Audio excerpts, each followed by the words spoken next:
Aristotle's Virtue Ethics. Aristotle's virtue ethics can be gleaned from his seminal work titled Nicomachean Ethics.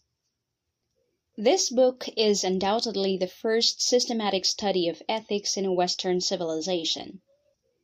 In this book, Aristotle offers principles of conduct that would guide humans in attaining the good life. It is worthwhile to begin our discussion of Aristotle's virtue ethics by contrasting it with Plato's take on ethics. As is well known, Plato, following his master Socrates, believed that the moral evaluations of daily life presuppose a good life which is independent of experience, personality, and circumstances. Aristotle rejected this view. For Aristotle, moral principles are immanent in our daily activities and can be discovered only through a careful study of them. It is for this reason that Aristotle begins his ethical inquiry with an empirical study of what it is that people fundamentally desire. Aristotle argues that what people fundamentally desire is happiness, or eudaimonia.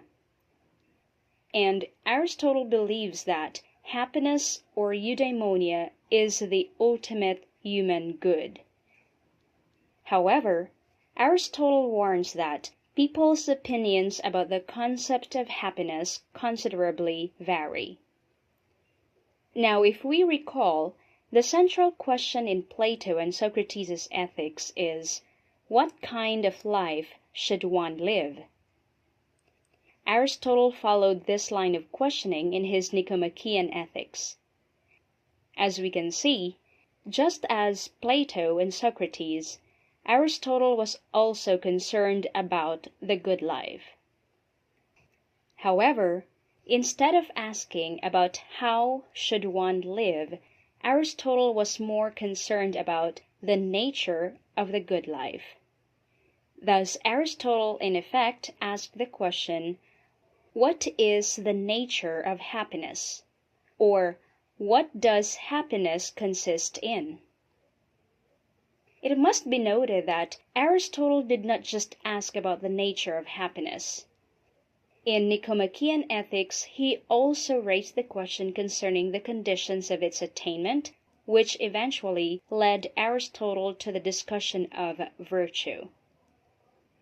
Aristotle's virtue ethics, therefore, is ultimately tied to a full understanding of the nature of happiness as humanity's ultimate goal, as well as the concept of virtue. As a virtue theorist, Aristotle's concern, therefore, is not only about right and wrong, but with virtues like courage and cowardice, wisdom and ignorance, justice and injustice, weakness of character or strength of character. From this discussion, we can now draw two major principles that will guide us in understanding Aristotle's virtue ethics, namely, eudaimonia and virtue. And so, let us now turn our discussion to these concepts. Please take note that the following discussion will focus on how Aristotle develops a concept of eudaimonia that appeals to a conception of human nature and the way in which Aristotle develops an account of virtue that can show the idea that the life of virtue is a life of eudaimonia. As is well known, Socrates understands virtue as the major source of happiness.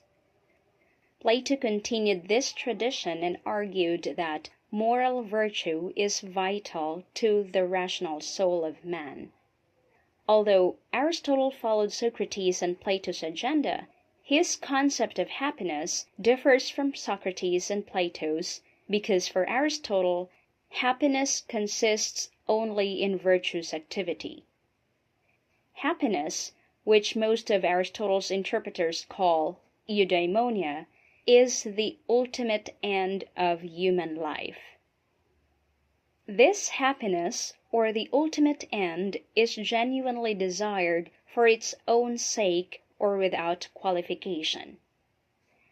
So, actions which precede this end are the most valuable and cannot be superseded by any actions driven by ordinary kinds of ends.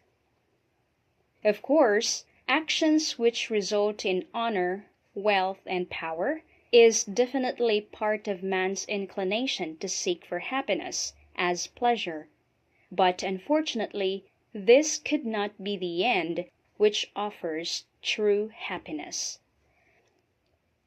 Like eudaimonia, pleasure is also good. That is why Aristotle does not condemn man for desiring pleasure, because it is a significant part of human flourishing. But for Aristotle, the desire and actions that lead to pleasure only presuppose limited value, since its end is temporary. Hence, the satisfaction that one gets from these actions cannot be truly called happiness. For Aristotle, these actions, which only lead humans into the pit of two opposing vices, either excess or deficiency, drive them away from the ultimate end. Hence, for Aristotle, only virtuous acts can lead to true happiness. Virtue is defined as a behavior showing high moral standards or the general quality of goodness in a person. An example of this is the virtue of patience or truthfulness. Following Aristotle, the Encyclopedia of Philosophy, 2nd edition, defines virtue as the opposite of vice. Vice in this context should not be literally understood within the specific context of social vices, like drug addiction, excessive cigarette smoking, and gambling. Rather, according to Aristotle, vices are the two extremes of the spectrum. One is the excess, and the other is the deficiency. It is for this reason that Aristotle claims that virtues are the mean or the middle ground between the excess at the one side and the deficiency at the other. For instance, if a moral agent maintains patience or good temper, and rejects irascibility or lack of spirit, then he is said to have possessed virtue. Thus, for Aristotle, virtues categorically serve as the essential elements of man's moral behavior. As we can see, the central concept in Aristotle's virtue ethics is that virtue, or the mean, is the key to happiness. And so, here's a table that will help us understand the relation between virtue and vices in the Aristotelian sense. Now, let us continue our discussion of virtue as good habit. The formation of a moral virtue is essential to Aristotelian ethics. This is due to the fact that a moral agent can only attain happiness by being consistently living a good life, or acting habitually in accordance with the good. Thus, a good habit is instrumental to the development of virtue because it is considered to be the consistent pattern of doing virtuous actions. Aristotle writes, "We are adopted by nature to receive these virtues, and are made perfect by habit." In this sense, though virtue is already part of our natural inclination, human being still needs the habit of doing good for him to become virtuous. What we must do then is to constantly practice doing virtuous acts to develop a habit.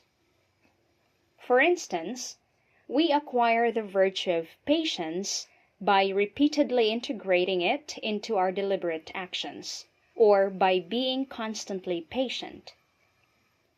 In similar way, we can obtain the virtue of courage by maintaining it within the purview of the mean while avoiding rashness and cowardice.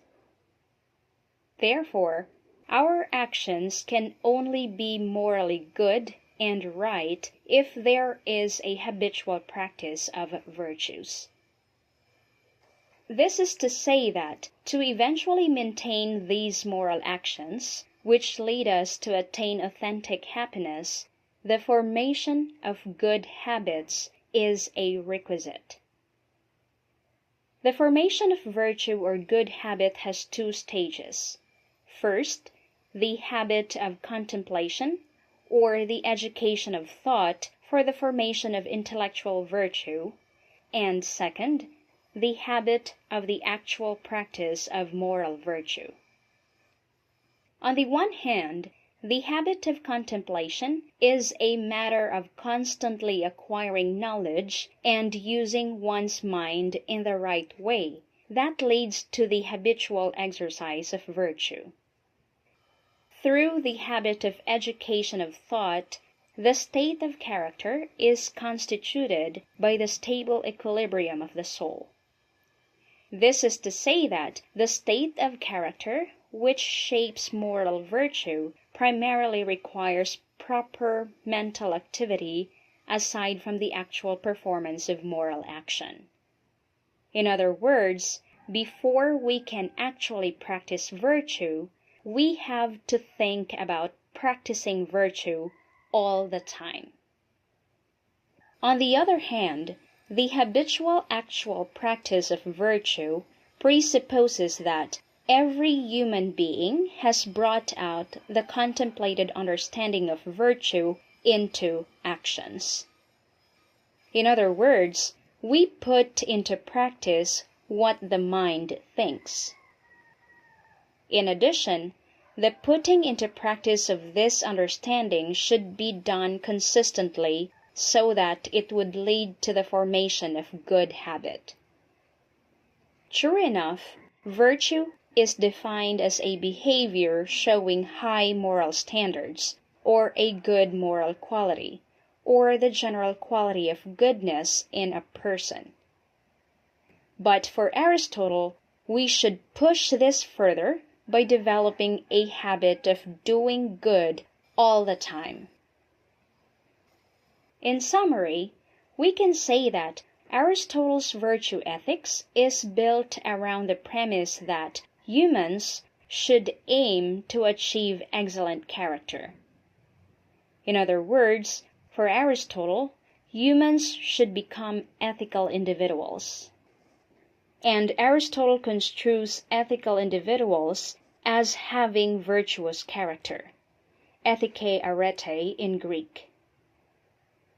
For Aristotle, an excellent character is the precondition for attaining happiness or eudaimonia, which, as already mentioned, is the ultimate goal of Aristotle's virtue ethics. And by focusing on happiness or eudaimonia, the shape of life as a whole becomes central to his ethical theory. This explains why, as already pointed out in this discussion, the key question in Aristotle's virtue ethics is, what sort of life human beings should live? Thus, in the final analysis, practical virtues are the characteristics that humans need to develop to attain happiness. However, these practical virtues must be displayed in action for humans to truly attain happiness.